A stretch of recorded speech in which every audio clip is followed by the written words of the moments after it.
Karkdagi sirlar, qon va ishtiyoq o'rtasida. Joy, Kark tog etagidagi jim, Bogrok bilan o'ralgan kichik shaharcha. Bu yerda har bir ko'cha, har bir uy o'z sirlarini saqlaydi. Qahramonlar. Arjun, 50 yoshli beva qolgan, mahalliy kollejda matematika o'qituvchisi. Odamlar unga domla deya murojaat qilishadi. U tinch, o'ziga tortinchan va o'gliga bo'lgan sevgisi bilan yashaydi. Rohan, Arjunning yagona o'g'li. Moskvada doktorantura o'qiydi. U iste'dodli, intiluvchan, ammo otasidan uzoqda yashaydi. Mera, Rohanning rafiqasi. U Karkda qaynotasi Arjun bilan bir uyda yashaydi. Go'zal, hissiyotga boy va o'zini yolg'iz his qiladigan yosh ayol. Sarvar, Rohan va Meraning 3 yoshli o'g'li. Vikram, Arjunning ukasi. U ham Karkda yashaydi, oilaviy ishlarga aralashishni yaxshi ko'radi. Hikoya. Kechasi kech bo'lishiga qaramay, Arjun darsliklarni ko'rib chiqish bilan band edi. Eshitganidan ham uxlab qoldi. Derazadan kirgan oy nuri uning chiroq yonidagi hujjatlariga tushar, xonani yoritib turardi. Mera Arjunning yoniga o'tirdi. Uzoq vaqt unga tikilib qoldi. Uning nafaslari og'ir edi. Birdan u o'rnidan turdi, hech nima demay, ustki kiyimlarini yechdi va mushukdek sekinlik bilan uxlab yotgan Arjunning bagriga o'tirdi. Uning qo'llarini olib, og'zini quchoqlab, uning lablariga issiq opich bosdi. Arjun chochib uyg'ondi. Avvaliga tush deb o'yladi. Lekin tungi chiroq yorug'ligida quchoqda yotgan odamni ko'rib, sarosimaga tushdi. Bu kim? Nima qilish kerak? U o'rnidan sakrab turdi, ko'zlariga ishona olmadi. Mehmonxona tomon qaray olmadi. Mera, bu nima qilganingiz?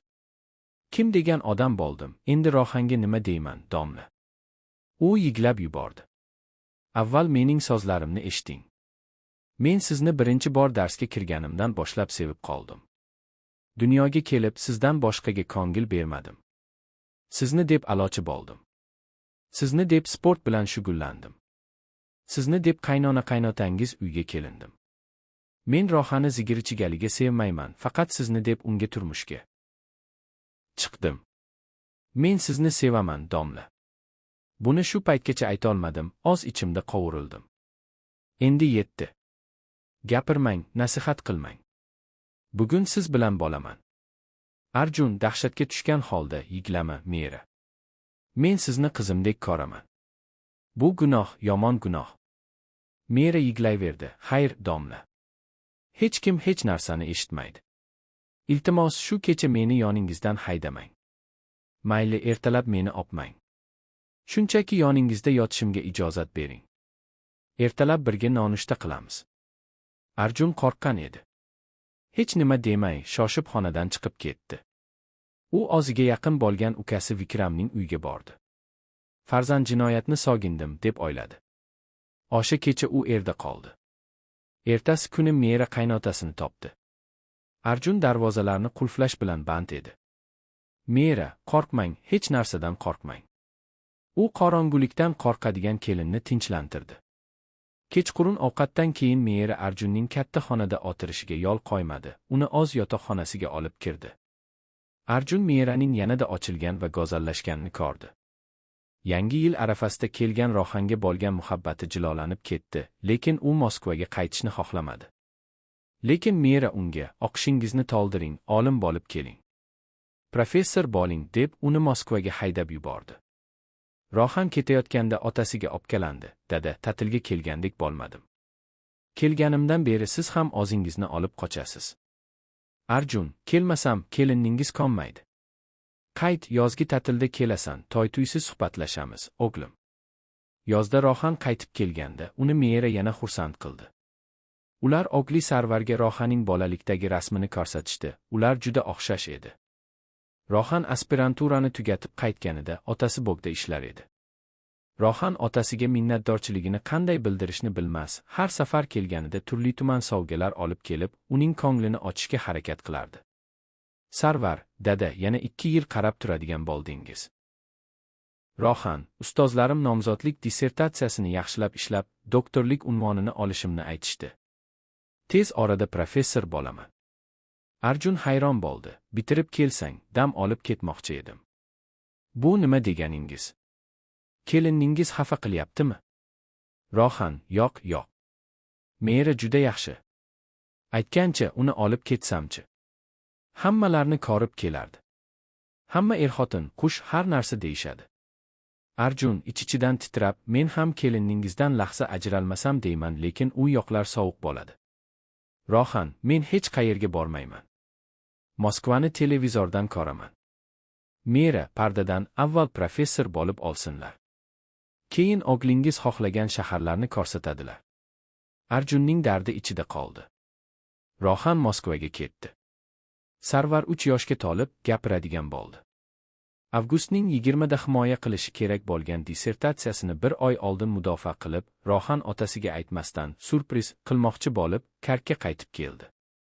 Samolyot yarim kechasi yetdi. U taksi tutib uyga keldi. Oz kaliti bilan darvozani va xonasini ochdi. Katta xonada faqat Sarvar yolg'iz yotayotganini ko'rib hayron bo'ldi. Uni opib yotoqxonaga otdi. U yerda sochlari tozilgan Mera yotar edi. Ustida korpa yo'q, oppoq tanasi tungi chiroq yorug'ligida jilolanib turar, ustida boshqa bir kuchli qo'llar yotardi. Yuzlari Meraning sochlariga ko'milgan. Rohan oyog'i ustida qimirlamay toshdek qotib qoldi. Ko'zlariga ishonolmadi. Aylanib o'tib, yaxshilab qaradi. U tanimadi, to'shakda Merani quchoqlab yotgan odam uning otasi Arjun edi. Rohan pichingni sekin tushirib, ovoz chiqarmay chiroqni o'chirdi va oshxonaga otdi. Sigaret chekishni boshladi. Uzoq yig'ladi. Keyin o'g'lining yoniga borib, uni opdi va uxlatmoqchi bo'ldi. Sarvar uyg'onib, "Dada, nima olib keldingiz?" Rohan, "Ko'p shokolad, o'g'lim. Ertalab yeysan." U o'g'lining ko'zlarini choyshab bilan yopib, oshxonaga chiqib ketdi. Sarvar uxlay olmadi. Shakilda borib onasini uyg'otdi. "Ona, uxlay olmayman. Dada ko'p shokolad olib kelibdi." Mera va Sarvar suhbatidan uyg'ongan Arjun o'g'lini olib ketmoqchi bo'ldi, lekin to'xtata olmadi. "Sarvar, dada kelibdimi?" Arjun hushyor tortdi. "Ha, kelibdi." Oshxonada. Mera ham Arjunning orqasidan ergashdi. Oshxonaga kirishganlarida dahshatli manzarani ko'rdilar. Oshxona polida qon daryosi oqar, devorga suyanib, Rohan o'tirar edi. Uning ikkala qo'li bilaklaridan bir necha joyi kesilgan, ko'zlari shiftga tikilgan edi. U tirik edi, lekin jonsiz. Tezda shifokorlar, militsiya keldi. Dastlabki kunlari odam ko'p kelardi, keyin kamayib ketdi. Arjunning nazarida hamma voqea tafsilotlarini so'rab, iblisning o'yini va fojiani tomosha qilishganga o'xshardi. Bir kuni Arjunni mashinasida topdilar. Uning bo'ynida ilmoq oz uzugi yonida yotardi. Ozi osgan edi.